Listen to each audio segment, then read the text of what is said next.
Alhamdulillah nahmaduhu wa nasta'inuhu wa nastaghfiruh wa na'udzu billahi min shururi anfusina wa min sayyiati a'malina. May yahdihillahu fala mudilla lahu wa may yudlil fala hadiya lahu. Asyhadu an la ilaha illallah wahdahu la syarika lahu wa asyhadu anna Muhammadan abduhu wa rasuluh la nabiyya ba'dah. Allahumma salli wa sallim ala nabiyyina Muhammad wa ala alihi wa sahbihi ajma'in, amma ba'd. Hadirin dan hadirat serta para pemirsa yang saya hormati, Assalamualaikum warahmatullahi wabarakatuh. Alhamdulillah, kita bersyukur kehadirat Allah Azza wa Jalla pada hari yang penuh berkat ini, hari Jumaat, dan kita berada pula di dalam masa yang sangat makbul di antara asar dengan maghrib pada hari Jumaat. Kita akan isi insya-Allah dengan topik yang sangat mustahak, yaitu yang berkaitan dengan akidah, yang berkaitan dengan iman.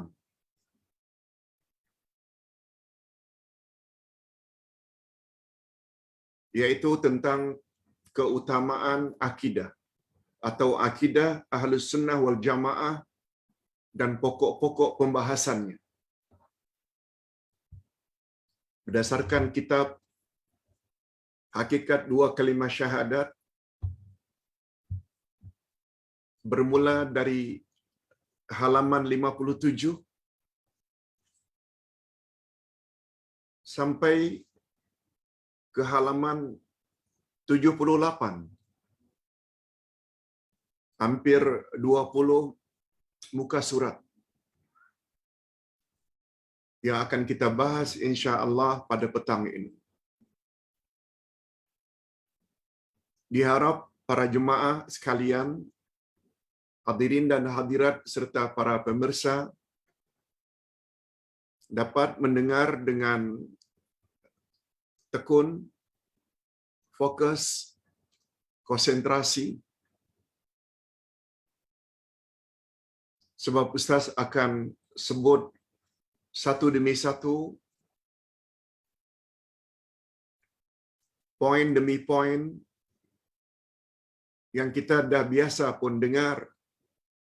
Bagi yang sudah terbiasa, anggap saja ini sebagai pengulangan. Lebih-lebih lagi bagi yang belum biasa mendengar istilah-istilah berikut. Apa itu akidah? Apa itu Ahlus Sunnah wal Jamaah?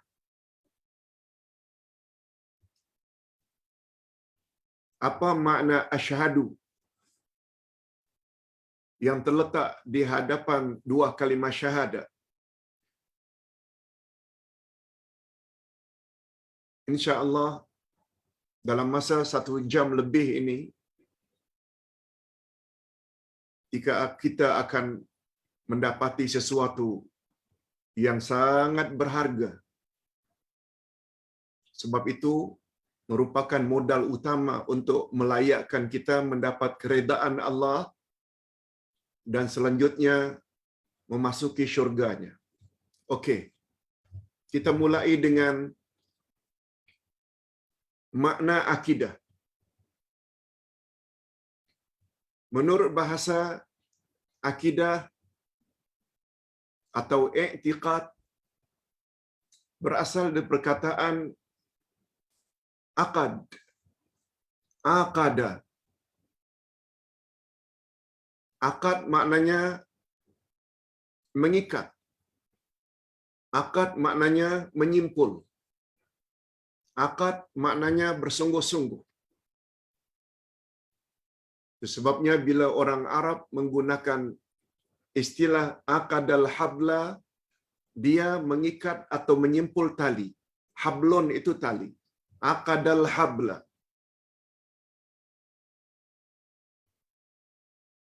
Aqadal ahda. Dia bersungguh-sungguh pada janji. Bukan main-main. Aqadal yamin. Berpegang teguh dan setia pada sumpah. Itu aqadal yamin. Dari istilah inilah maka timbul akad jual beli, yaitu persetujuan antara penjual dengan pembeli tentang barangannya, tentang harganya, akad nikah, yaitu satu perjanjian yang telah disimpulkan untuk hidup bersama antara seorang pemuda dengan pemudi. Kalau boleh, hingga akhir hayat. Itu makna akad. Dari sudut bahasa, boleh dengan makna menyimpulkan, mengikat, bersungguh-sungguh. Tapi menurut istilah syarak, ini dia.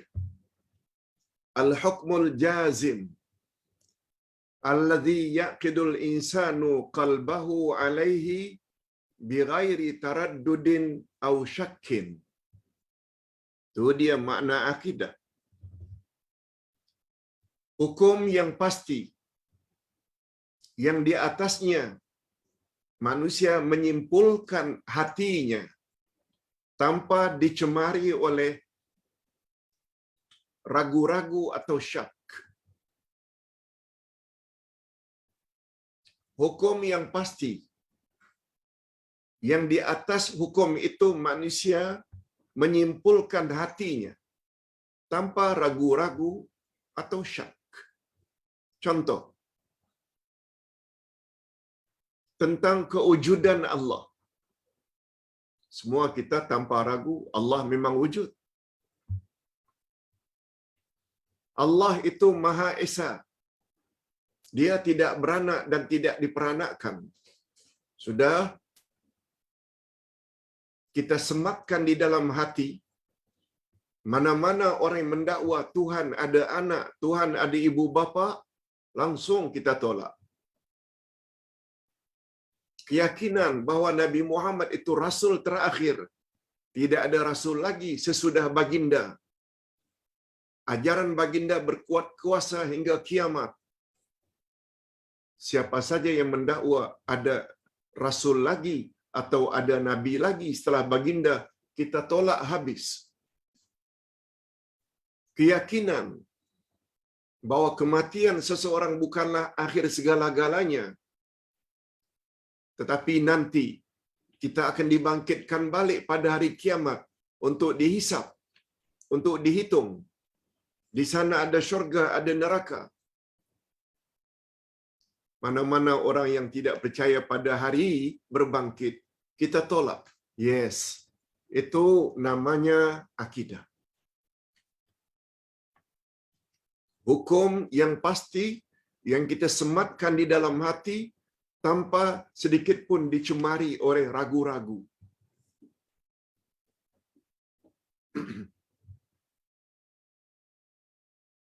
Itu sebabnya akidah selalu diartikan dengan keyakinan. Itu sebabnya akidah selalu diartikan dengan kepercayaan. Dan kemuncak akidah adalah tauhid, mengesakan Allah. Okey. Akidah disebut juga dengan i'tiqad. Sama. Akidah Ahlus Sunnah wal Jamaah atau istilah lain i'tiqad Ahlus Sunnah wal Jamaah, semuanya boleh. Nah, sekarang kita ingin berpindah. Siapakah Ahlus Sunnah wal Jamaah? Hadirin dan hadirat serta para pemirsa yang saya sayangi. dan kasihi.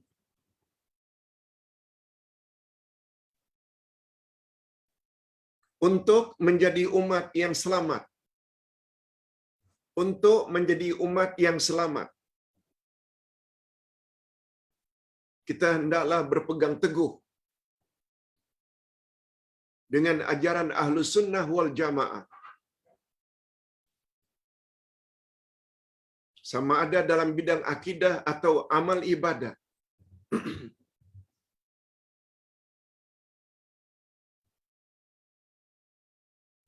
Hakikat ini tidak dapat diragukan lagi.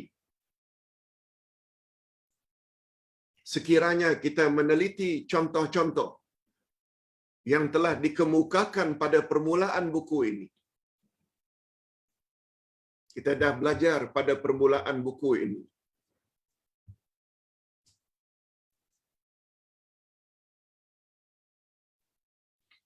Untuk mengetahui bagaimana akidah Ahlus Sunnah wal Jamaah yang sebenarnya, kita mestilah terlebih dahulu memastikan siapakah yang paling tepat digolongkan sebagai Ahlus Sunnah wal Jamaah. Ini poin penting. Maksud Ustaz, di Nusantara ini, majoriti umat Islam mengaku Ahlus Sunnah wal Jamaah. Tapi sampai mana mereka memastikan mereka berada di atas Ahlus Sunnah wal Jamaah? Bukan bermaksud ingin merendah-rendahkan, tapi majoriti umat Islam yang mendakwa Ahlus Sunnah wal Jamaah, tetapi mereka sendiri tidak tahu siapa sebenarnya Ahlus Sunnah wal Jamaah. Minta maaf. Pengalaman berdakwah lebih 40 tahun di Nusantara, Ustaz dapati demikian. Orang sebut Ahlus Sunnah wal Jamaah, mereka ikut-ikutan Ahlus Sunnah wal Jamaah. Saya harap pembaca dapat menilai tulisan ini secara objektif, secara jujur. Sila nilai tulisan ini dengan dalil-dalil di belakang nanti. Sebab sikap ta'assub, fanatik adalah dilarang dalam Islam. Tapi ada satu ta'assub, fanatik, yang terpuji, yaitu apabila kita ta'assub kepada dalil-dalil Quran dan hadis-hadis Nabi yang sahih.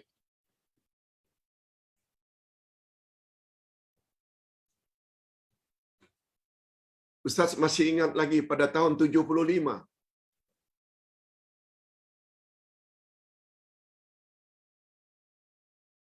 lebih kurang 45 tahun yang lalu, di dalam kelas ketika belajar di Islamic University Madinah,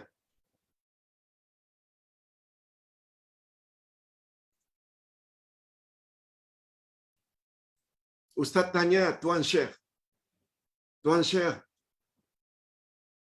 betulkah ta'assub itu, fanatik itu dilarang?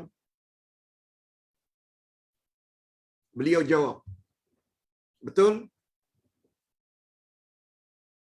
Ta'assub dalam Islam, fanatik dalam Islam sangat dilarang, kecuali ta'assub terhadap satu perkara.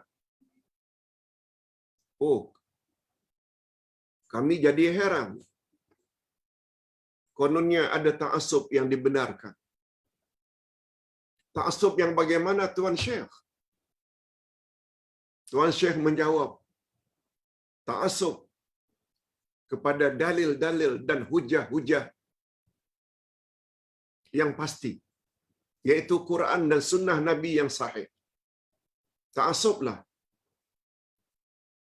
Jangan berganja walau bagaimanapun cemohan orang terhadap kamu. Sebab ta'assub dan fanatik terhadap dua sumber itu yang membuat kita tidak akan sesat selama-lamanya. Lalu beliau bacakan hadis Nabi. Hadis sahih riwayat Imam Malik. Aku tinggalkan dua pedoman untukmu. Selagi kamu berpegang teguh kepada kedua-duanya, kamu tak akan sesat selama-lamanya. Okey. Nah sekarang, siapa Ahlus Sunnah wal Jamaah? Ustaz akan coba bawa ayat-ayat Quran dan hadis Nabi yang sahih.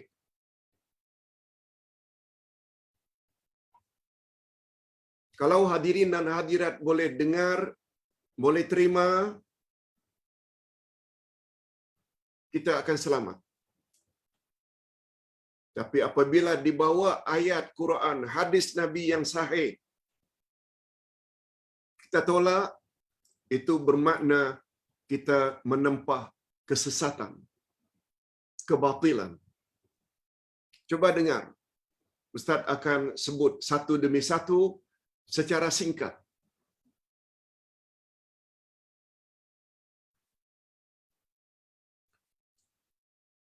Saya harap para pembaca dapat menilai tulisan ini secara objektif, secara jujur. Walaupun sikap ta'assub adalah dilarang, tetapi ta'assub kepada dalil atau hujah yang kuat daripada Al-Quran dan hadis-hadis Nabi yang sahih adalah sikap yang disanjung dan terpuji. Lebih-lebih lagi, jika pembahasannya mengenai masalah akidah, masalah yang cukup sensitif, di mana peranan akal sangat terbatas dalam pembahasannya. Jangan banyak masuk unsur akal bila kita membahas bab akidah. Yakin saja, percaya saja.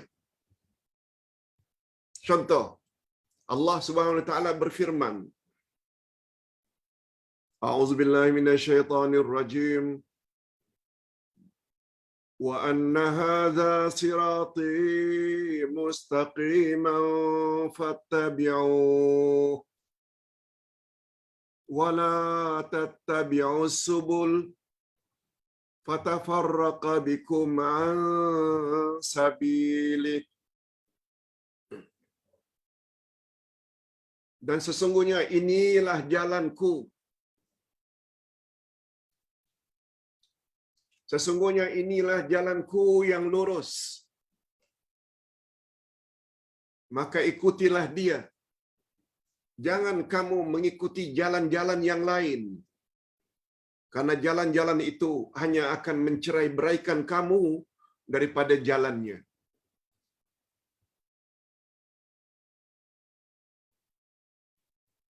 Di dalam ilmu tafsir disebut, ketika Nabi Muhammad sallallahu alaihi wasallam menjelaskan ayat ini, ketika itu berada di luar rumah, baginda dikerumuni oleh para sahabat sambil memegang tongkat.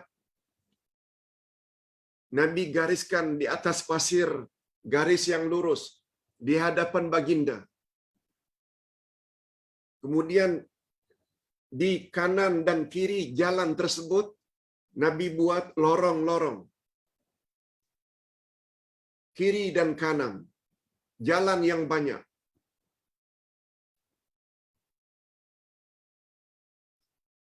Lalu Nabi Muhammad sallallahu alaihi wasallam menjelaskan, wa anna hadza sirati mustaqima. Yang lurus ini adalah jalanku. Inilah dia jalanku yang lurus. Sambil Nabi menunjuk jalan yang lurus yang beliau garis. Adapun lorong-lorong di kanan dan di kiri jalan yang lurus ini, di setiap pintu lorong itu ada syaitan yang memanggil kamu. Masuk ke sini, masuk jalan ini, masuk jalan ini. di setiap lorong tersebut ada syaitan yang memanggil supaya kamu melencong ke kanan atau ke kiri.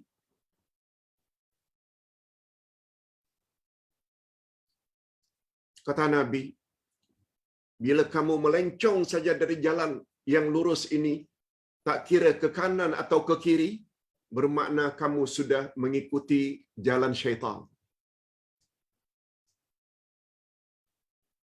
Itu perlunya kita belajar tafsir.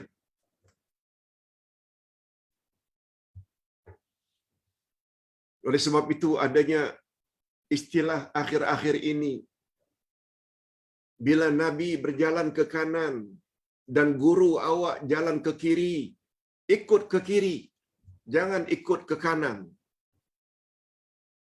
Bila kita padankan dengan ayat ini, istilah itu pun dah salah. Nabi tidak pernah ke kanan, apalagi ke kiri. Tapi jalan Nabi itu jalan yang lurus. Bila masuk jalan kanan ke kiri, itu bermakna jalan syaitan.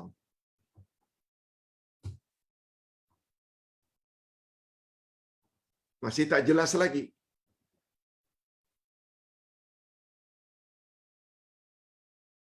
Ahlus Sunnah wal Jamaah adalah jalan yang lurus. Itu sebabnya kita Ahlus Sunnah wal Jamaah minimal 17 kali dalam sehari memohon, ihdinas siratal mustaqim, tunjuki kami jalan yang lurus, bukan jalan kanan, bukan jalan kiri.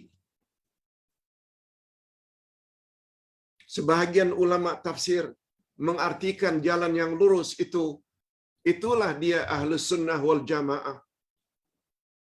Itulah dia jalan Ahlus Sunnah wal Jamaah.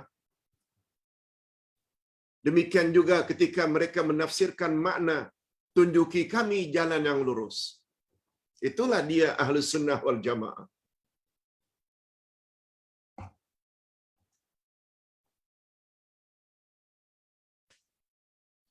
Ini diperkuatkan lagi oleh hadis Nabi sallallahu alaihi wasallam yang diriwayatkan oleh Imam At-Tabarani. Kita biasa dengar hadis ini. Akan berpuak-puak umatku menjadi 73 puak. Hanya satu puak saja yang layak masuk syurga. 72 daripadanya masuk neraka. Ketika Nabi Muhammad sallallahu alaihi wasallam ditanya, "Ya Rasulullah, siapakah jalan yang satu itu? Hanya mereka saja yang layak masuk syurga?" Nabi jawab, Ahlus Sunnah wal Jamaah. Oh, masih tak percaya lagi?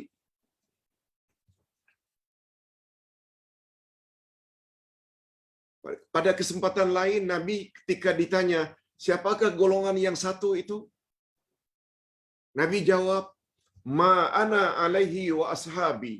Mereka yang ikut aku dan ikut sahabat-sahabatku.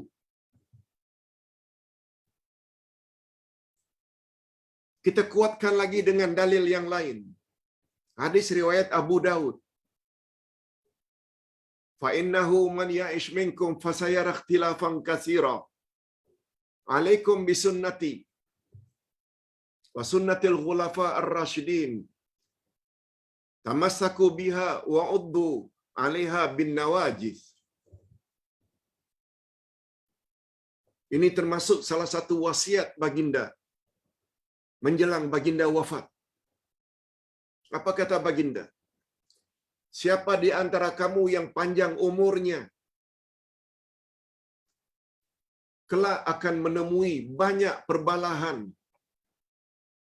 Jika kamu ingin selamat, hendaklah kamu berpegang teguh kepada sunnahku dan sunnah khalifah-khalifah ar-rasyidin sesudahku.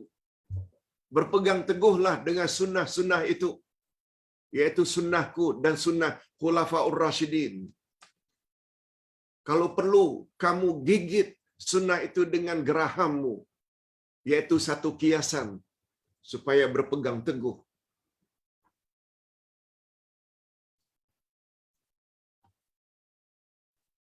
Dah 3 dah. hujahnya. Sebenarnya nas-nas seumpama ini sangat banyak. Sangat banyak. Sama ada daripada ayat Al-Quran ataupun hadis Nabi.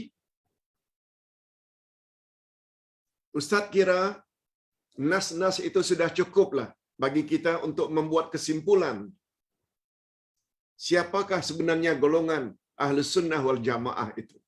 Yes. Sekarang kita dah tahu dah.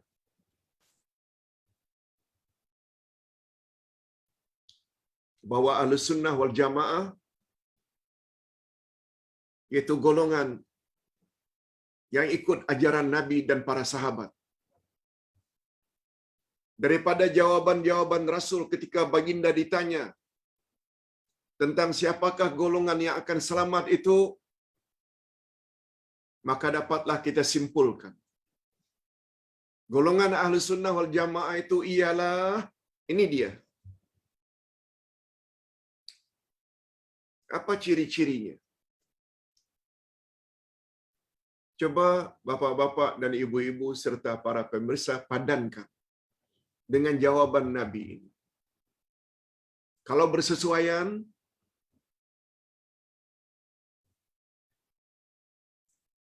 berbahagialah. Anda akan jadi orang yang selamat. Tapi bila tidak, perbaikilah sebelum nyawa dicabut oleh malaikat maut.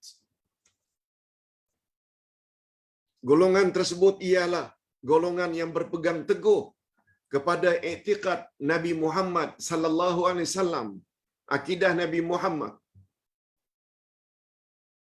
dan akidah sahabat-sahabat Rasul yang murni, tidak bercampur dan tidak dicemari oleh syirik sedikit pun.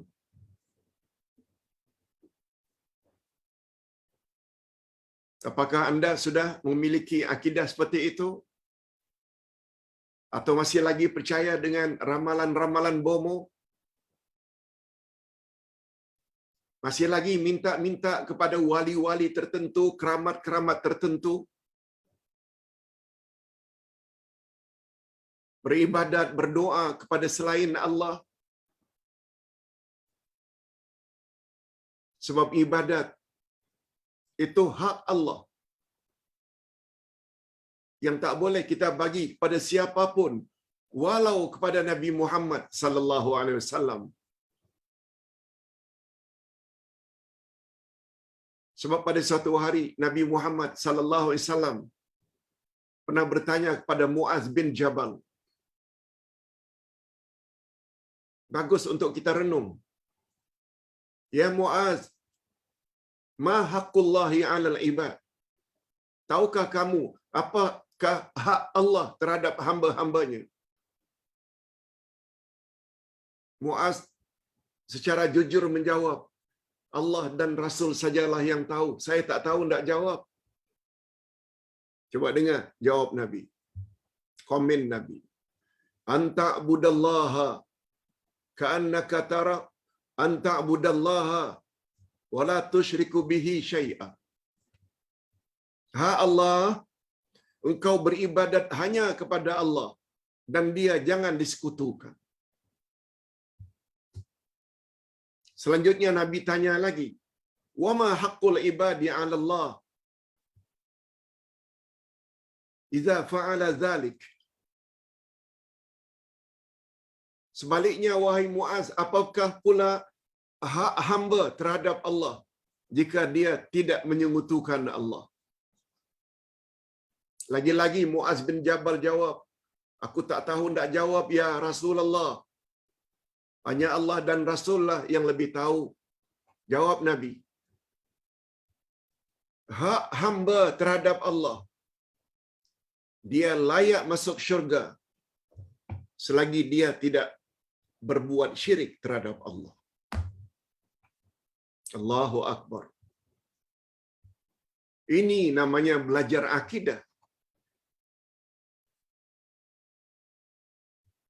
Akidah keyakinan tidak boleh mantap kalau tidak ada dalil ayat Quran dan hadis Nabi. Bukan cakap-cakap kosong.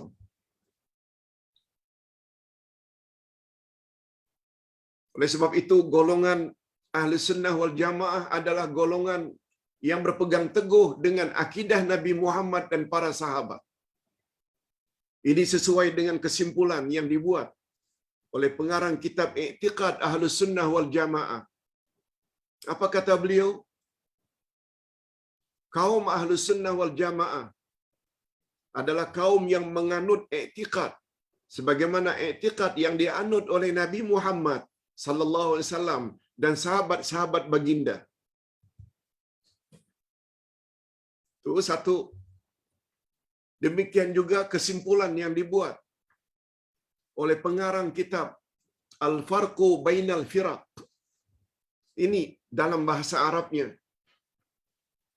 Innan naji min haula'il mukhtalifin firqatun wahidah. Sesungguhnya puak yang selamat daripada neraka hanya satu puak saja. Hiyal mustamsika bikulli ma kana alaihi rasul wa ashabu. Siapa puak itu? Satu-satunya puak yang akan selamat, yaitu mereka yang berpegang teguh dengan apa yang menjadi pegangan Rasul dan para sahabat.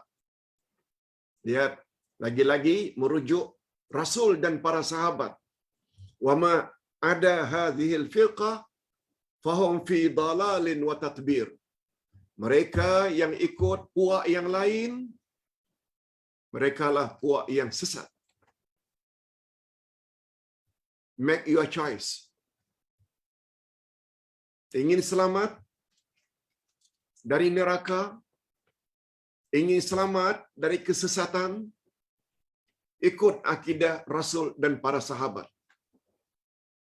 Bila pilihan kita bukan itu, bermakna kita telah memilih jalan kesesatan dan jalan kebinasaan. Na'udzubillah min dzalik. Okey, kita teruskan. Kalaulah demikian pengertian akidah Ahlus Sunnah wal Jamaah, sudahkah akidah kita sesuai dengan akidah Rasul dan para sahabat? Ini pertanyaan. Sila jawab masing-masing.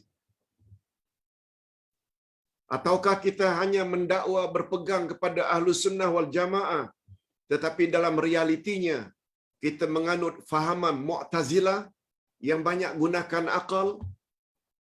Atau kita sebenarnya ikut fahaman Syiah yang beranggapan keturunan Nabi Muhammad itu maksum sebanyak 12 orang?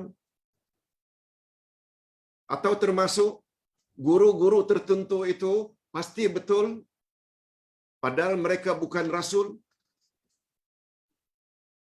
Berapa banyak hari ini orang yang fanatik dengan tuan guru, walaupun yang diajar oleh tuan guru bercanggah dengan Quran dan Sunnah. Na'udzubillah min dzalik. Tolong jangan teruskan sikap itu. Sikap demikian hanya akan membawa kita kepada kebinasaan, bukan keselamatan. Sesuai dengan makna Ahlus Sunnah wal Jamaah, hendaklah sikap kita yang paling tepat ialah merujuk semua perkara, sama ada akidah atau syariat, kepada pegangan Nabi Muhammad sallallahu alaihi wasallam dan sahabat-sahabat baginda.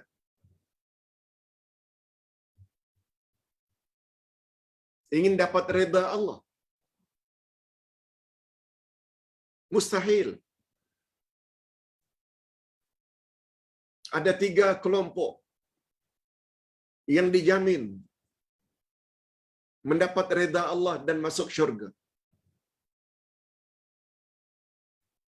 Allah sebut 3 golongan ini di dalam surat At-Taubah ayat yang ke-100.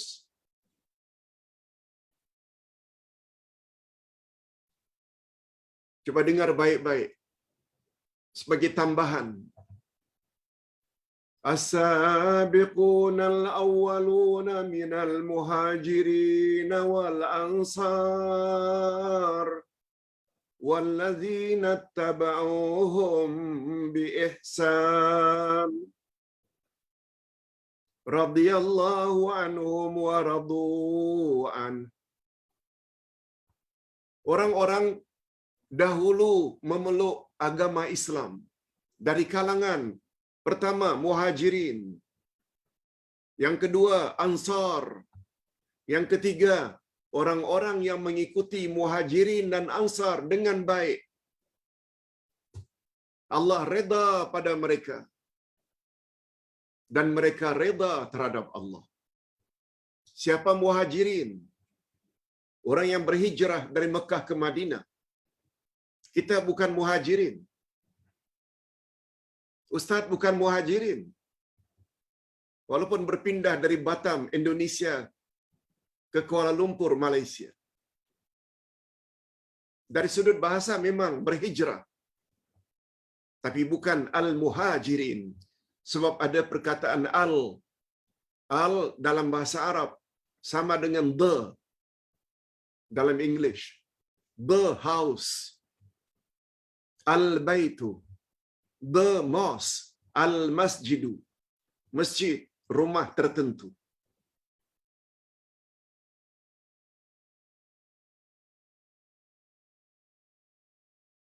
Oleh sebab itu, seperti Abu Bakar, Umar, Osman, Ali, ini semua al-muhajirin dan lain-lain.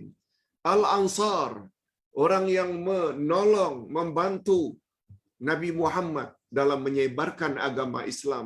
Dia khas untuk orang Madinah. Sebab ada al-ansar. Walaupun kita ini adalah penolong ajaran Allah, menyebar ajaran Allah, kita bukan al-ansar. Ada dua golongan. Kita masih ada peluang Pak Ustaz untuk mendapat reda Allah? Jawabnya yes, ada. Tapi dengan syarat, jadi orang yang ketiga. Walladzina taba'uhum biihsan. Golongan yang ketiga ni golongan yang mengikuti mereka, yaitu muhajirin dan ansar dengan baik. Dalam bab akidah, ikut Abu Bakar, Umar, Osman, Ali. Dalam bab ibadat, ikut mereka. Pokoknya dalam selok belok agama, ikut muhajirin dan ansar dengan baik. Bukan hanya mulut. Oh saya sayang Abu Bakar, saya sayang Umar. No. Ikut. Milikilah akidah kalau boleh macam akidah mereka yang murni. Beribadatlah kepada Allah kalau boleh macam ibadat mereka. Ikut cara Rasul. Orang ketiga ini juga layak mendapat reda Allah. Bukan hanya mendapat reda Allah. Wa a'adda lahum jannatin tajri tahtahal anhar. Allah akan sediakan untuk tiga golongan itu syurga-syurga yang mengalir di bawahnya sungai-sungai. Mereka kekal abadi di dalamnya. Allahumma ja'alna minhum. Ya Allah, masukkanlah kami ke dalam golongan yang ketiga itu. Walaupun kami bukan al-muhajirin, walaupun kami bukan al-ansar, tapi engkau telah janji. Siapa yang ikut muhajirin dan ansar juga layak mendapat redamu, ya Allah, dan masuk syurgamu. Allah tak pernah mungkir janji. Ayat tersebut, jangan lupa catat At-Taubah ayat 100 untuk menguatkan lagi.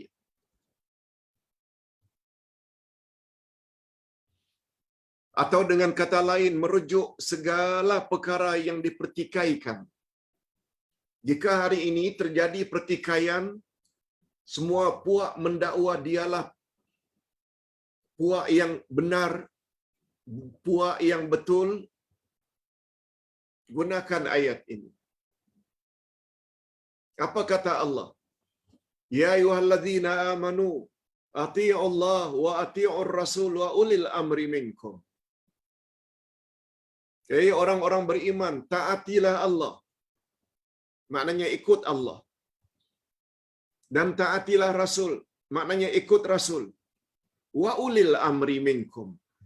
Dan ikutlah pemimpin-pemimpin dari kalangan kamu. Tapi ingat, taat pada Allah mutlak tidak boleh bangkang. Taat pada Rasul mutlak tak boleh bangkang. Itu sebabnya di hadapan Allah ada ati'u, diulang sekali lagi ati'u di depan Rasul. Tapi tidak ada ati'u di depan ulil amri. Para ulama, para ustaz, para pemimpin memang disuruh agar mentaati mereka, tapi dengan ketiadaan ati'u di depan ulil amri. Maknanya taat pada ulil amri bersyarat, selagi tidak bercanggah dengan ajaran Allah dan Rasul. Lalu apa kata Allah? Fa in tanaza'tum fi syai'in farudduhu ila Allahi war Rasul. Bila kamu bertelingkah pendapat tentang satu-satu perkara, maka rujuklah perkara itu kepada Allah dan Rasul. Rujuk perkara tersebut pada Allah maknanya rujuk pada Quran. Rujuk kepada Rasul maknanya rujuk kepada hadis-hadis Nabi yang sahih. Ulil amri sudah tidak disebut-sebut lagi. Ini memberi isyarat. Ingin selamat, ikuti Rasul dan para sahabat. Yang panduan utama mereka adalah Al-Quran dan Sunnah Nabi.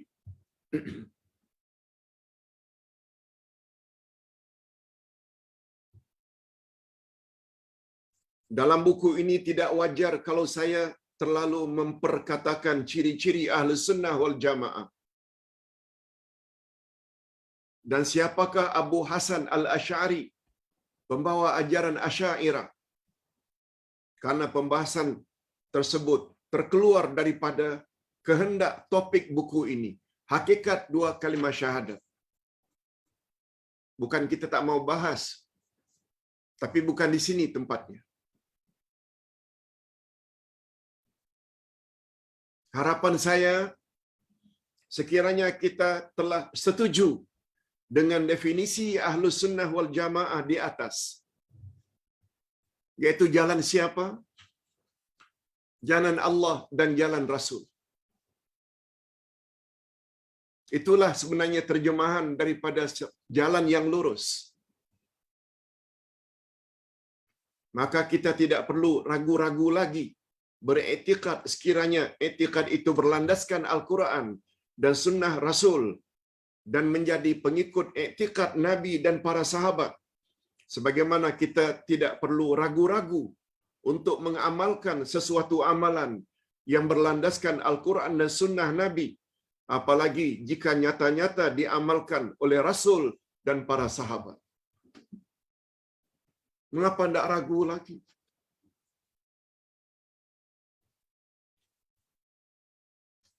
Nah, untuk memantapkan keyakinan kita terhadap hakikat di atas, coba renung beberapa nas di bawah ini. Ini Ustaz bawa dalil lagi untuk mengokohkan lagi. Walaupun sebenarnya dalil-dalil terdahulu sudah cukup. Tapi bila kita tambah lagi dengan nas-nas, dalil-dalil berikut ini, lagi mantap.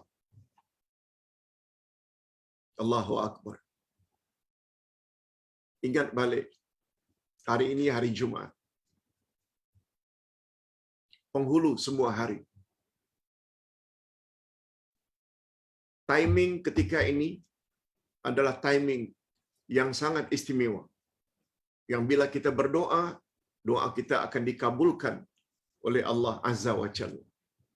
Kita pula belajar akidah, iaitu bahagian yang paling penting dalam Islam. Sebelum bab-bab yang lain.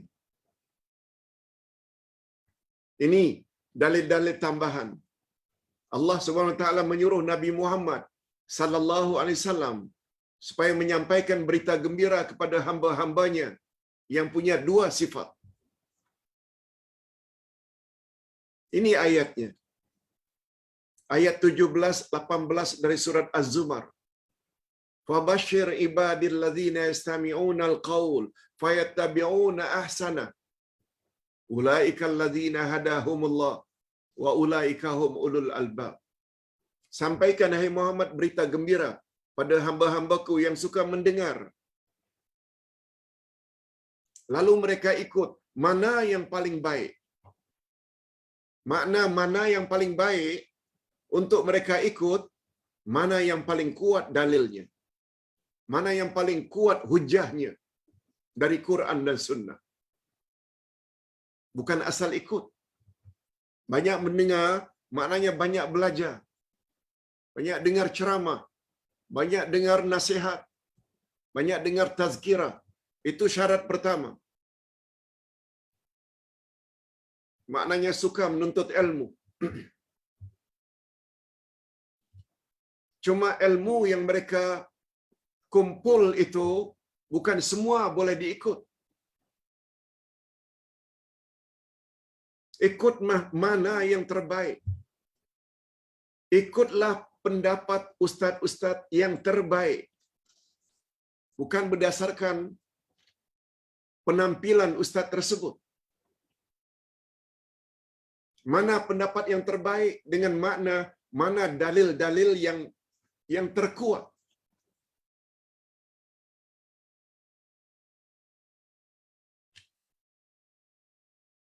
Jika itu kita miliki, banyak mendengar, tapi untuk kita ikut bukan semua. Mana yang paling kuat dalilnya, orang itulah yang akan dapat hidayah. Dan itulah orang yang berfikiran waras. Itu dia makna ayat tadi. Az-Zumar 17-18.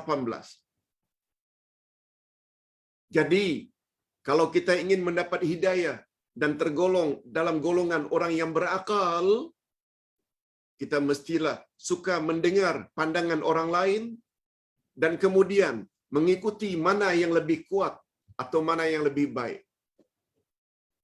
Dalam hal ini, yang paling baik untuk diikuti ialah segala yang datang dari Allah dan Rasul-Nya dan para sahabat. Bila ada yang mendakwa, ada yang lebih baik lagi. Selain dari cakap Allah, cakap Rasul dan sahabat, confirm orang itu dalam kesesatan. Mana boleh lawan kata-kata Allah? Semua kata-kata Allah adalah benar belaka. Tak percaya? Lihat ayat 2 Al-Baqarah. Zalikal kitabul la raiba fi hudal lil muttaqin. Inilah kitab Al-Quran. Tidak ada sedikit pun keraguan di dalamnya. Pedoman bagi orang yang bertakwa. Masih tak percaya? Hadis Nabi. Nabi bila bercakap adalah wahyu. Itu sebabnya baginda maksum. Terpelihara dari dosa. Terpelihara dari silap. Sahabat-sahabat Nabi. Guru mereka adalah Rasulullah. Lalu kita ambil dari orang lain. Ketepikan Quran, ketepikan hadis Nabi, ketepikan para sahabat. Kalau itu sikap Anda, percayalah, Anda sedang berada di atas jalan kesesatan.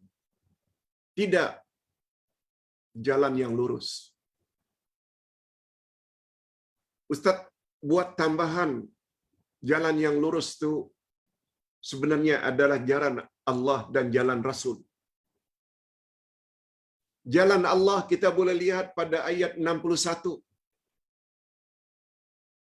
dari surat Yasin. Alam a'had ilaikum ya bani Adam alla ta'budu syaitan innahu lakum aduwwum mubin.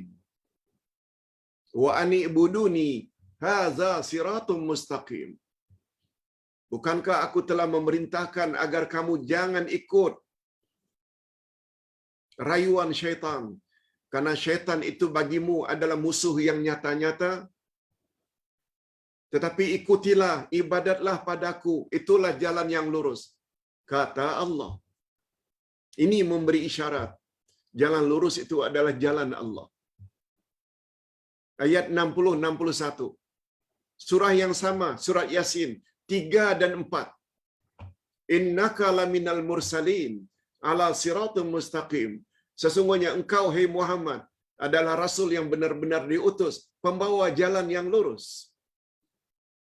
Kesimpulan yang dapat kita ambil dari ayat-ayat ini, semuanya terdapat dalam surat Yasin.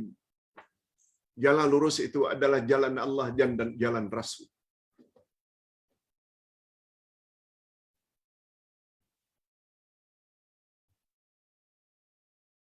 Bukan jalan Abdullah Yasin. Abdullah Yasin tidak maksum. Mungkin boleh salah. Mungkin boleh keliru. Tapi surat Yasin tak salah. Jalan yang lurus adalah jalan Allah dan jalan Rasul. Berdasarkan ayat 60-61 dan ayat 3 dan 4 surat Yasin. Anda boleh tidak percaya dengan apa yang Abdullah Yasin cakap. Tapi bila Anda tidak percaya dengan apa yang disebut oleh surat Yasin, Ustaz tak tahu nak sebut macam mana. Kalau sampai mengingkari ayat-ayat Quran, boleh membawa kufur. Na'udzubillah min dzalik. Abdullah Yasin hanya menyampaikan saja.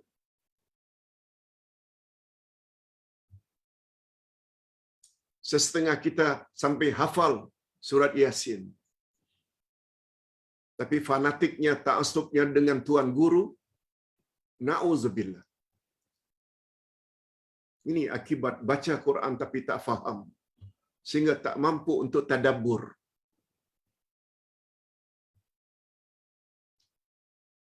Itu satu. Ini belum lagi ayat berikutnya. Ayat 116 surat Al-An'am. Wa in tuti' aktsara min fil ardi yudilluka an sabilillah. Bila kamu mematuhi kebanyakan manusia di atas muka bumi, niscaya kebanyakan manusia itu akan menyesatkan kamu dari jalan Allah. Ustaz ulang sekali lagi. Wa in tuti', sekiranya kamu taati, kamu patuhi, kamu ikuti aksara man fil ardi, kebanyakan manusia di atas muka bumi, tudilluka an sabilillah, yudilluka an sabilillah, niscaya orang ramai itu akan menyesatkan kamu dari jalan Allah. Apa pengajaran yang dapat diambil? Berdasarkan ayat di atas, kita dilarang mengikuti suatu ajaran hanya dengan alasan karena ajaran itu diyakini oleh ramai orang. Majority tak semestinya benar. Ini ayatnya. Itu sebabnya Islam tidak setuju dengan istilah demokrasi ala barat. Demokrasi ala barat, asalkan disokong oleh ramai orang, kita mesti ikut. No. Islam tak setuju.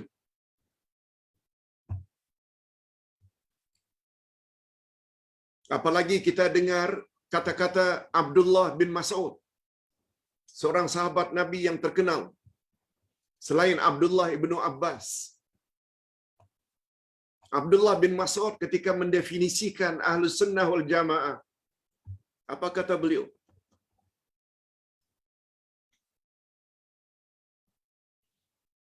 Al-Jama'atu, maknanya Ahlus Sunnah wal Jamaah, ma wafaqal haq wa in kunta wahdak. Ahlus Sunnah wal Jamaah adalah puak yang menepati kebenaran walaupun anda seorang diri. Kebenaran bukan ditandakan oleh majority. Coba lihat 50, 60, 70 tahun yang lalu. Bila Rabu terakhir bulan Safar, ramai-ramai pergi tepi pantai mandi safar. Termasuk Tuan Imam Bilalnya.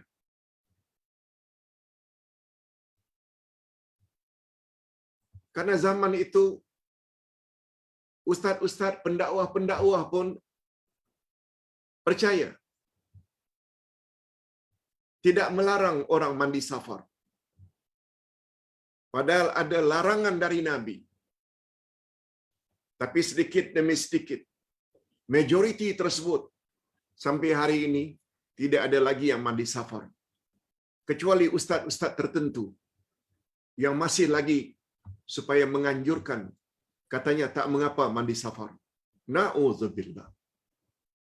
Macam tak pernah jumpa dengan sabda Nabi, la safara. Tidak ada kesialan dalam bulan Safar. Yaumul Arbi'a, Yaumun Nahsin, hari Rabu adalah hari nahas, hari sial. Itu adalah hadis palsu. Ayat ini menjelaskan. Ustaz ulang sekali lagi. Andai kata Anda mengikuti majoriti umat manusia di atas muka bumi, niscaya mereka akan menyesatkan kamu dari jalan Allah. Ini memberi isyarat majoriti tak semestinya di atas kebenaran.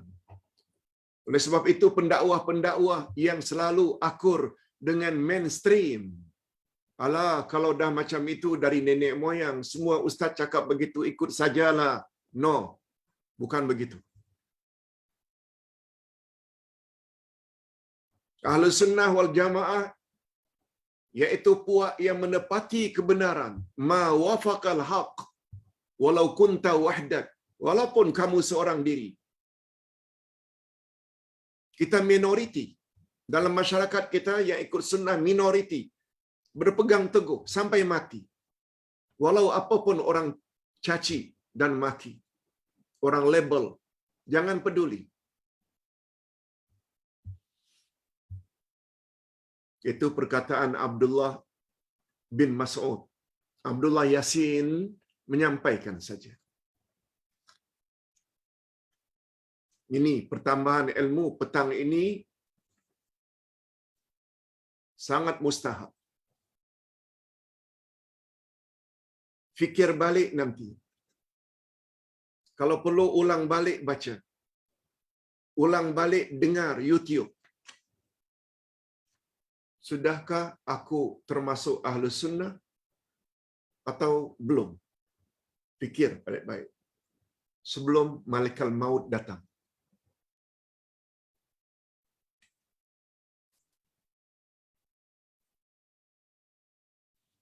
Berdasarkan ayat di atas, kita dilarang mengikuti sesuatu ajaran hanya dengan alasan karena ajaran itu diyakini oleh ramai orang. No. Yang ketiga, kita tambah dalilnya. Kata Nabi, kita dah jelaskan tadi,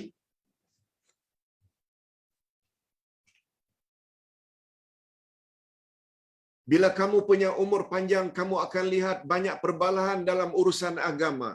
Kalau ingin selamat, ikut sunnahku dan sunnah khulafaur rasyidin sesudah aku. Gigit sunnah-sunnah itu dengan gerahammu. Itu pesan Nabi. Hari ini sudah tiba masanya. Apa yang digambarkan oleh Nabi, bermacam-macam perbalahan terjadi. Ingin selamat, ikut sunnah Nabi. Ikut sunnah khulafaur rasyidin. Perselisihan pahaman yang digambarkan oleh Nabi dalam hadis di atas memang sudah benar-benar terjadi. Lihat muka surat 65. Bermacam-macam ajaran telah timbul hari ini. Setiap golongan mendakwa ajarannya lah yang paling betul. Ajaran Arqam, ajaran Ayah Pin, kerajaan langit, ajaran ini, ajaran itu, muncul ajaran-ajaran sesat macam cendawan tumbuh di musim hujan.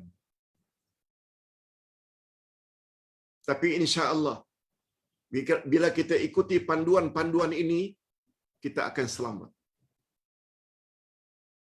Kita selaku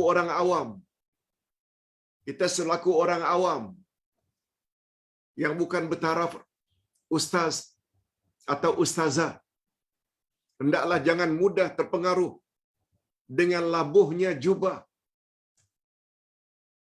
Jangan mudah terpengaruh dengan besarnya serban. Jangan mudah terpengaruh dengan irama zikirnya yang menusuk kalbu. Ini semua bukan ukuran yang hakiki untuk menentukan kebenaran suatu ajaran. Bukan itu.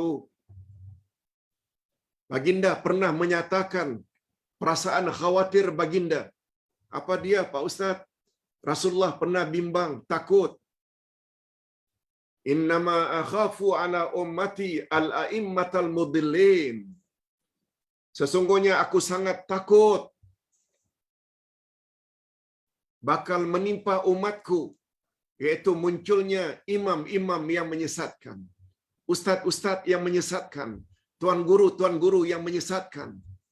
Hadis sahih riwayat Imam Tirmizi. Bukan ustaz cakap. No, Rasul cakap. Berapa banyak hari ini orang yang mengajar lain dari yang diajar oleh Rasul? Itukah yang kita mau ikut? Na'udzubillah. Cara untuk selamat daripada penyelewengan. Cara untuk selamat dari kesesatan sangat mudah. Dan telah pun dinyatakan oleh Rasul dengan begitu jelas. Coba dengar hadis ini. Kullu ummati yadkhulunal jannah illa man aba. Semua umatku akan masuk syurga kecuali mereka yang enggan.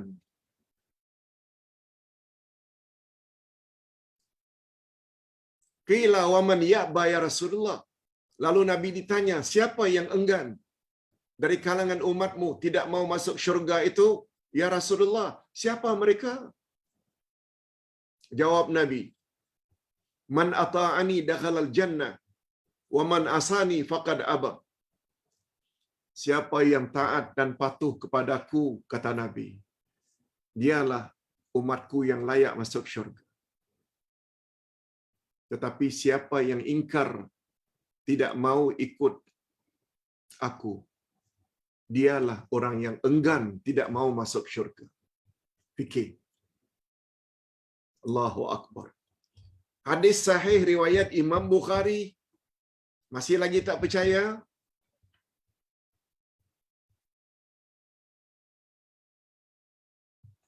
Dengan ketentuan hadis sahih ini, kita hanya perlu memilih atau membuat pilihan. Apakah kita ingin masuk syurga atau tidak? Make your choice. Caranya telah didedahkan oleh Rasul, yaitu dengan mematuhi ajaran baginda. Moga-moga kita termasuk dalam golongan orang-orang yang bijak dalam membuat pilihan. Nah, sekarang kita ingin tahu, kalau akidah Ahlus Sunnah wal Jamaah itulah akidah yang betul, yang selamat, yang layak masuk syurga. Pak Ustaz, boleh tak beritahu kami apakah pokok-pokok asas-asas akidah Ahlus Sunnah wal Jamaah? Jawabnya senang saja. Rukun iman yang 6. Iman pada Allah, iman pada Rasul, iman pada malaikat, iman pada hari akhirat.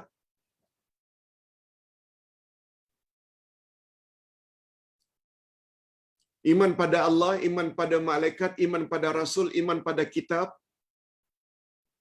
iman pada hari akhirat, dan iman pada takdir. Semua kita dah hafal dah. Ini sesuai dengan jawaban Nabi ketika ditanya oleh Jibril, "Akhbirni anil iman." Tolong beritahu aku apa itu iman. Nabi jawab, "Antu'mina billahi wa malaikatihi wa kutubihi wa rusulihi wal yaumil akhir wa tu'mina bil qadri khairihi wa syarrihi."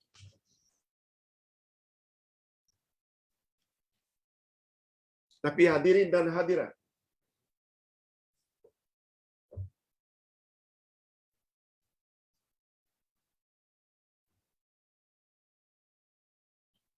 rukun iman yang 6 itu dibahas, Ustaz bahas dalam buku 1, Akidah Ahlussunnah wal Jamaah.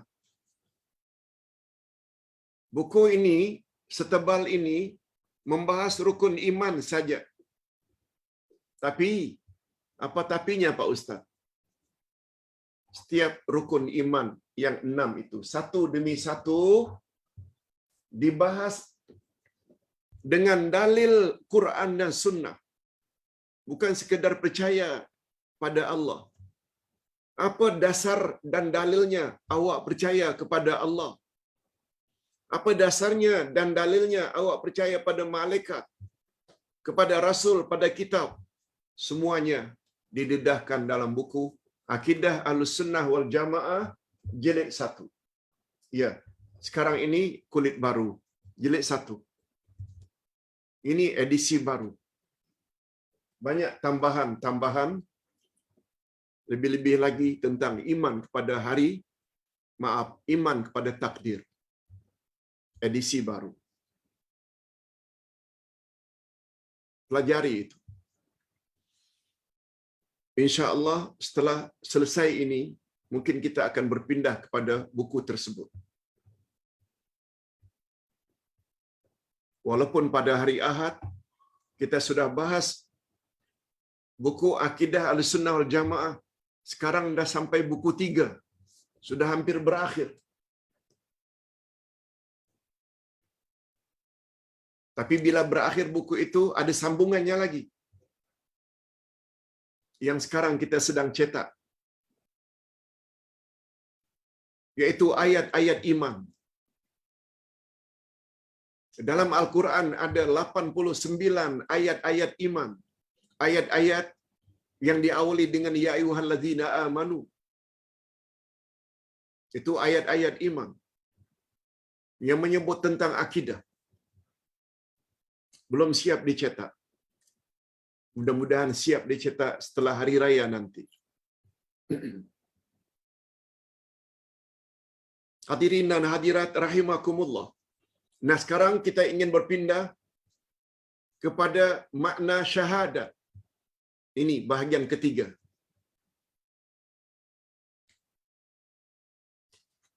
Hadirin dan hadirat, dua kalimat syahadat, kedua-duanya diawali dengan asyhadu. Asyhadu maknanya aku bersaksi. Kadang-kadang diartikan aku naik saksi. Sudah betul. Sudah betul terjemahan itu. Aku bersaksi tiada Tuhan yang berhak disembah melainkan Allah. Dan aku bersaksi sesungguhnya Muhammad itu utusan Allah. Sudah betul.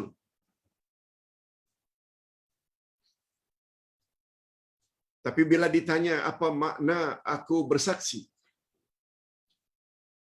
Ustaz yakin masih banyak lagi umat Islam Nusantara yang kabur tentang makna aku naik saksi. Apa makna aku naik saksi?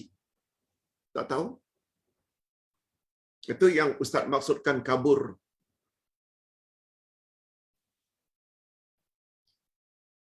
Ingat ya,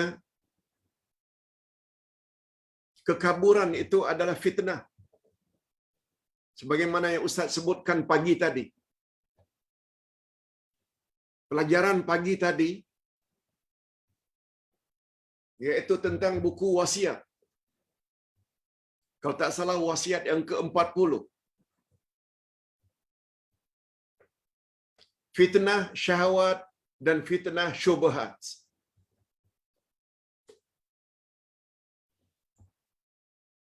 Sedikit melencong. Fitnah yang selalu melanda manusia ada dua. Fitnah syahwat karena terlalu ikut hawa nafsu. Fitnah kedua yang selalu melanda manusia, fitnah syubhat. Syubhat maknanya samar-samar, kabur, tidak pasti. Kalau fitnah syahwat karena terlalu ikut hawa nafsu,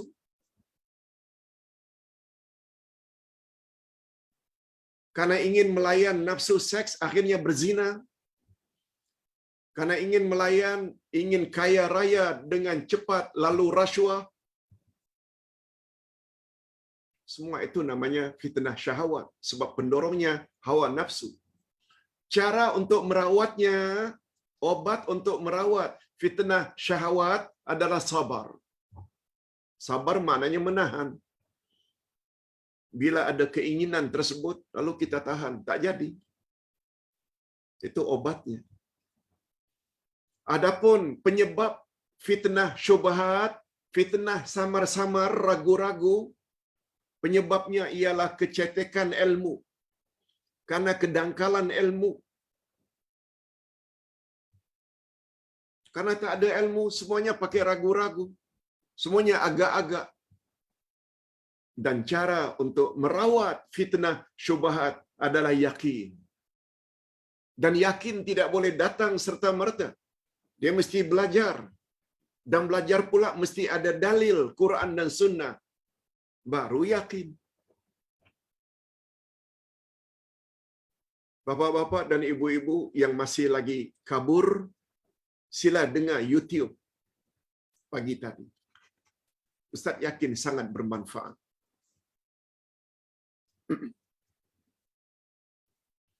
Nah, sekarang kita berpindah atau masuk kepada pembahasan apa makna asyhadu. Walaupun maknanya aku bersaksi sudah betul. Tapi bila ditanya apa makna aku bersaksi? Apa makna aku naik saksi? Barangkali lebih mudah untuk kita menjawab apa makna aku naik taksi. Tidak naik lori, tidak naik bas, tidak naik LRT, MRT. Itu maknanya aku naik taksi. Tapi bila aku naik saksi, kabur.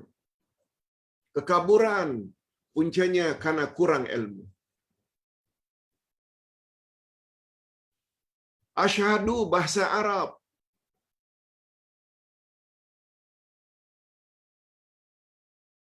Oleh sebab itu kita mesti merujuk kepada bahasa Arab. Asyhadu dalam bahasa Arab ada 5 makna. Asyhadu pertama dengan makna a'tarifu. Aku i'tiraf. Aku mengakui. Yang kedua, asyhadu dengan makna a'lamu. Aku benar-benar mengetahui. Yang ketiga, asyhadu dengan makna ukirru. Aku berikrar, aku berjanji. Yang keempat, asyhadu dengan makna a'taqidu. Aku berkeyakinan. Dan yang kelima, asyhadu dengan makna ubayyinu. Aku nyatakan dalam bentuk sikap.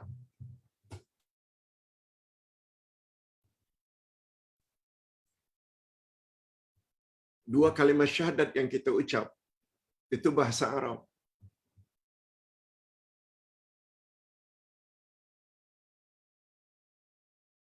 Asyhadu, aku bersaksi atau aku naik saksi. Sudah betul, tidak salah. Cuma kita tidak faham makna sebenar asyhadu.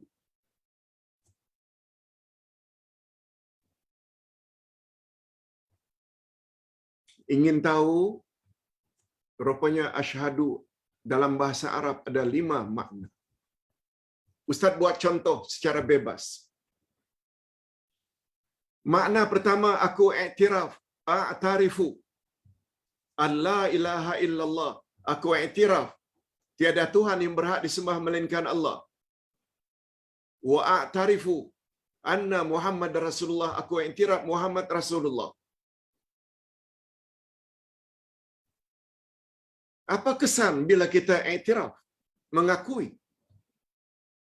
Mestilah patuh, mestilah taat. Izinkan Ustaz, karena waktu sangat tinggal sedikit, untuk menceritakan, menjelaskan dengan secara bebas. Karena Ustaz yang tulis, Ustaz masih ingat lagi. Asyhadu, makna pertama a'tarifu. A'tarifu maknanya aku iktiraf, aku mengakui. Bapa-bapa dan ibu-ibu serta para pemirsa yang saya hormati. Bila kita sudah iktiraf, doktor tersebut memang pakar. Orang ramai juga iktiraf, memang dia pakar kulit. Apa kesan daripada pengiktirafan dan pengakuan dia memang doktor yang pakar? Betul tak? Kesannya kita akan patuh. Jangan makan ketam kalau kulitmu suka gatal-gatal. Jangan makan udang, jangan makan sotong. Ambil obat ini,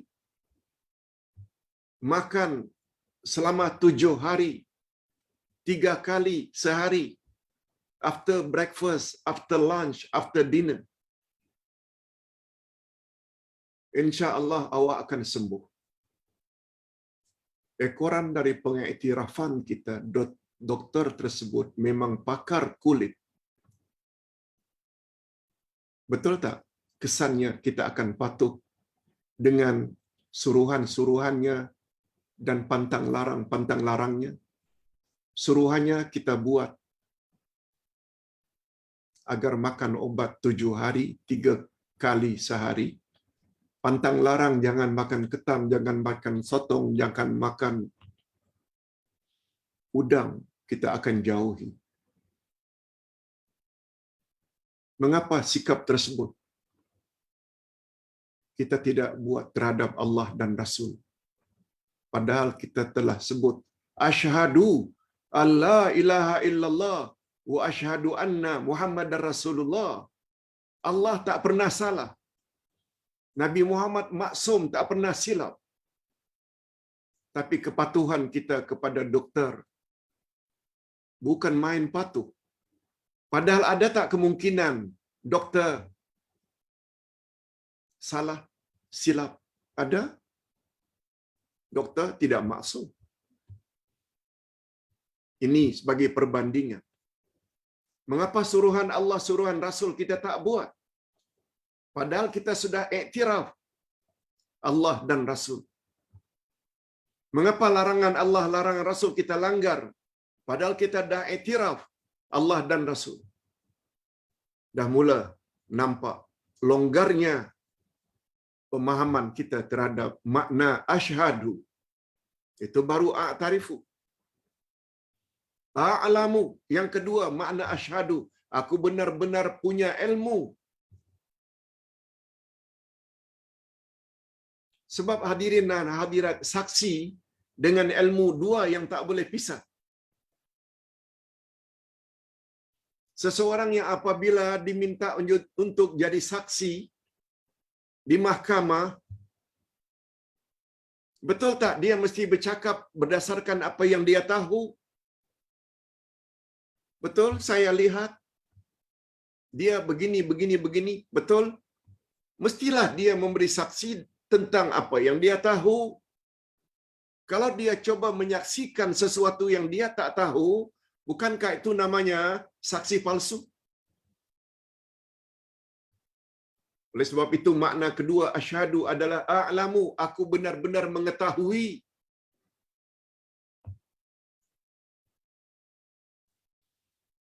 Sampai di mana pengetahuan anda terhadap Allah? Sampai di mana pengetahuan Anda tentang Muhammad Rasulullah? Berapa banyak orang-orang yang banyak tahu tentang biodata, tentang pemimpin-pemimpin dunia.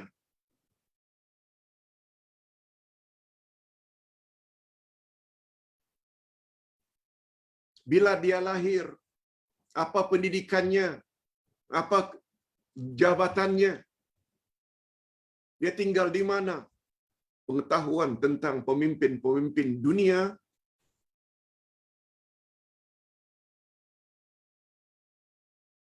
dia tahu. Tapi berapa banyak umat Islam tidak tahu tentang Allah. Tak belajar al-asma'ul husna. Tak belajar tentang Nabi Muhammad sallallahu alaihi wasallam yang dipanggil dengan ma'rifatullah. Ma'rifatun Nabi. Lebih-lebih lagi para pemuda. Lebih tahu tentang penyanyi-penyanyi, bintang filem daripada mengetahui sirah Rasul, sejarah Rasulullah. Padahal mulut menyebut wa asyhadu an la ilaha illallah. Ilmu tentang Allah zero. Ilmu tentang Rasul zero. Di mana hendak sempurnanya? Ini yang Ustaz maksud. Mengucap dengan syahadat. Tetap faham makna asyhadu. Dah dua dah. Pertama, iktiraf. Yang kedua, ilmu. Yang ketiga, aku berikrar, aku berjanji. Padahal kita telah berjanji dengan Allah bahwa kita tidak akan patuh kepada syaitan. Lihat surat Yasin ayat 60. Allah kata, syaitan itu musuhmu yang nyata. Tapi patuhilah aku. Allah awali dengan alam a'had ilaikum. Bukankah aku telah berjanji denganmu, hai anak cucu Adam, agar kamu jangan ikut syaitan. Makna asal alam a'had, bukankah aku telah berjanji, walaupun dalam terjemahannya diterjemahkan dengan begitu bebas, bukankah aku telah memerintahkan supaya kamu jangan ikut syaitan. Tapi berapa banyak hatta orang yang mengaku diri Islam ikut kehendak-kehendak syaitan. Dedah aurat di khalayak ramai. Rashwa, minum arak, berjudi, berzina, tidak salat, tidak naik haji, umrah, tidak keluarkan zakat. Allahu Akbar. Di mana janjimu? Mungkir janji dengan sama manusia saja namanya munafik. Bagaimana bila kita langgar janji dengan Allah? Gara-gara tidak faham makna asyhadu yang diletak di depan la ilaha illallah dan Muhammad Rasulullah membawa makna aku berjanji.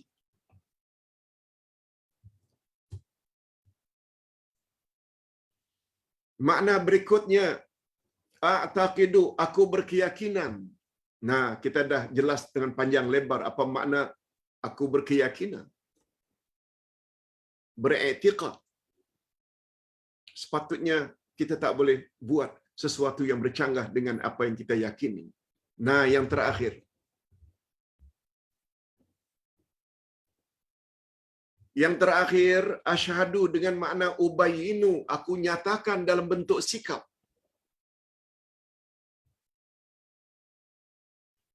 Allah berfirman pada ayat yang ke-17 dari surat At-Taubah. Ma kana lil musyrikin ay ya'muru masajidallah syahidina ala anfusihim bil kufr. Ini ayatnya.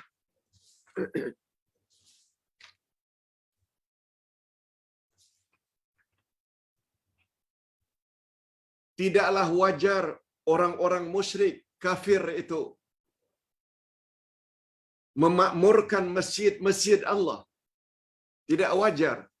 Orang kafir memakmurkan, meramaikan masjid-masjid Allah. Mengapa? Syahidina ala anfusihim bil kufr. Karena mereka ingin menyatakan pada orang ramai bahwa mereka orang kafir. Ada perkataan syahidin. Syahidin di sini karena ingin mereka menyatakan pada orang ramai sikap tersebut, tak mau meramaikan masjid karena mereka orang kafir. Ini memberi isyarat juga adalah tidak wajar, tidak patut mengaku Muslim tapi tidak mau ke masjid. Orang kafir tak mau ke masjid, tak mau meramaikan masjid, wajar sebab mereka ingin menyatakan mereka itu orang kafir. Nah sekarang mengaku Muslim tapi tak mau ke masjid juga adalah sangat tidak patut. Okey. Bila kelima-lima makna tadi kita rangkum. Pertama, aku iktiraf. Yang kedua, aku punya ilmu. Yang ketiga,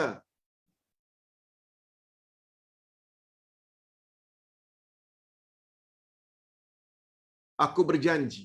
Yang keempat, aku berkeyakinan. Yang terakhir, aku nyatakan. Maka dia untuk syahadat yang pertama. Syahadat yang pertama ya. Asyhadu an la ilaha illallah dengan makna. Bila kita rangkum keempat-empat atau kelimanya. Aku iktiraf. Dan aku mempunyai ilmu. Dan aku berjanji.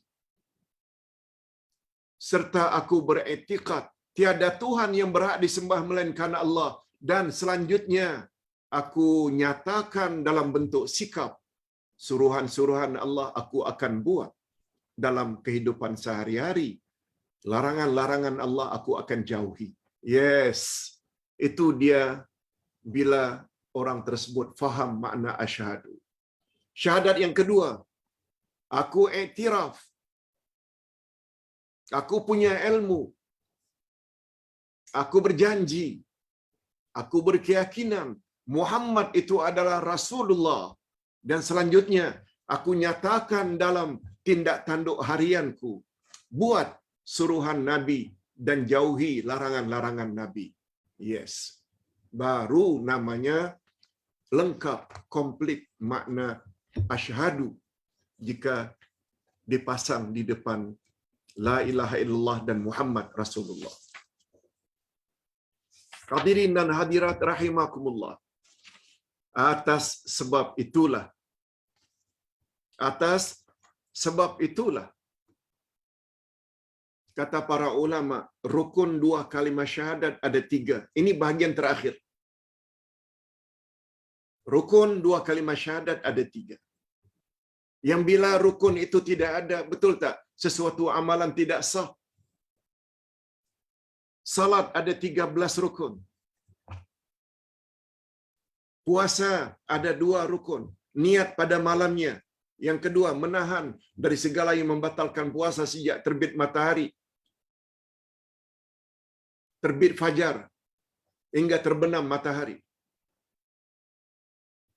Rukun mandi junub ada 2. Niat dan menyampaikan air ke seluruh tubuh. Bila satu daripada rukun-rukun tersebut kita abaikan, semua amalan itu tak sah.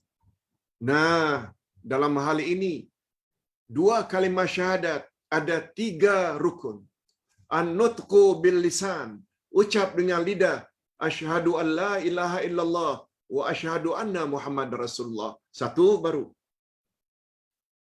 Yang kedua, at-tasdiqu bil qalbi, benarkan dengan hati tanpa ragu bahwa Allah lah yang berhak disembah, tidak yang lain.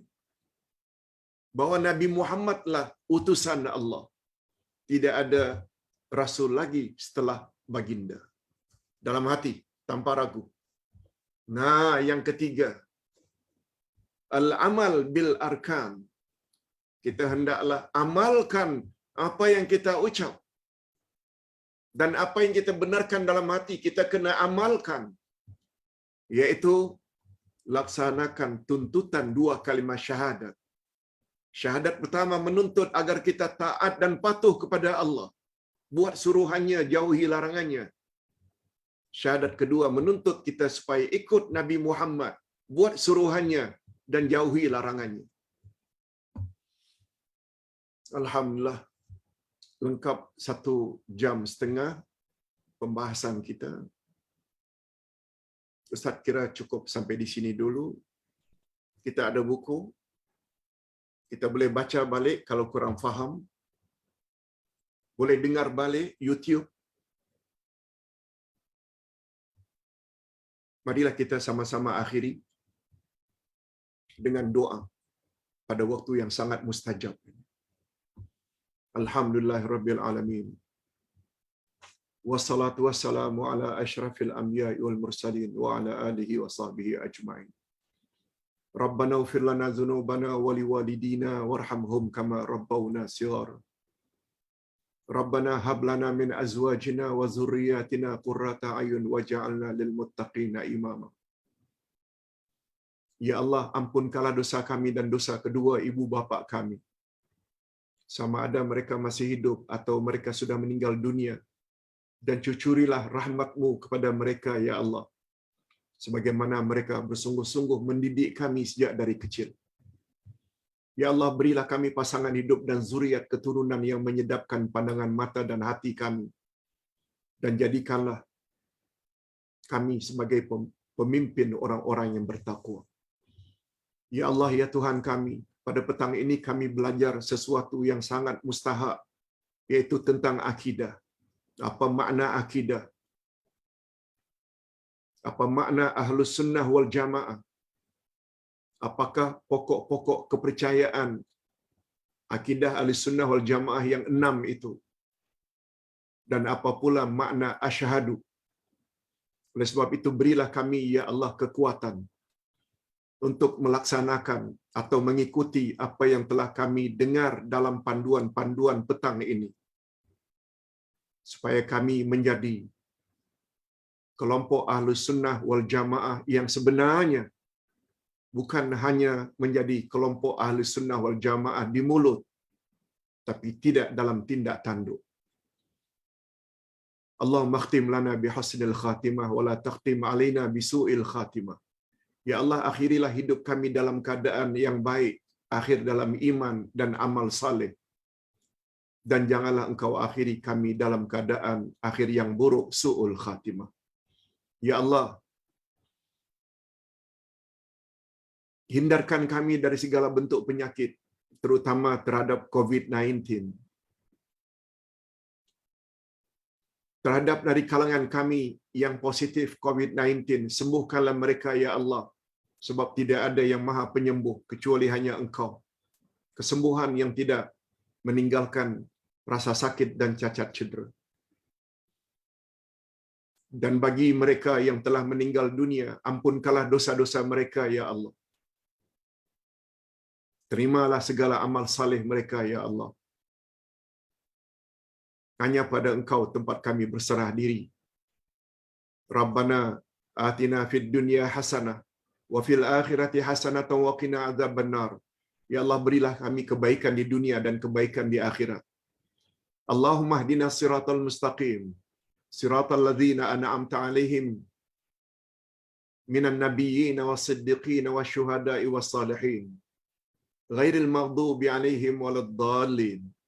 Ya Allah, tunjukilah kami ke jalan yang lurus, yaitu jalan orang-orang yang telah Engkau beri mereka nikmat dari kalangan para nabi, para siddiqin, syuhada dan salihin. Dan hindarkanlah kami dari jalan orang-orang yang Engkau murkai, seperti sikap orang-orang Yahudi yang banyak ilmu tapi tidak mengamalkannya. Juga hindarkan kami dari golongan yang sesat seperti Nasrani, banyak beramal baik tapi tidak berasaskan ilmu. Wa sallallahu ala nabiyyina Muhammad wa ala alihi wa sahbihi ajma'in. Subhana rabbika rabbil izzati amma yasifun. Wa salamun alal mursalin. Walhamdulillahi rabbil alamin. Subhanakallahumma wa bihamdik. Asyhadu an la ilaha illa anta astaghfiruka wa atubu ilaik. Wassalamualaikum warahmatullahi wabarakatuh.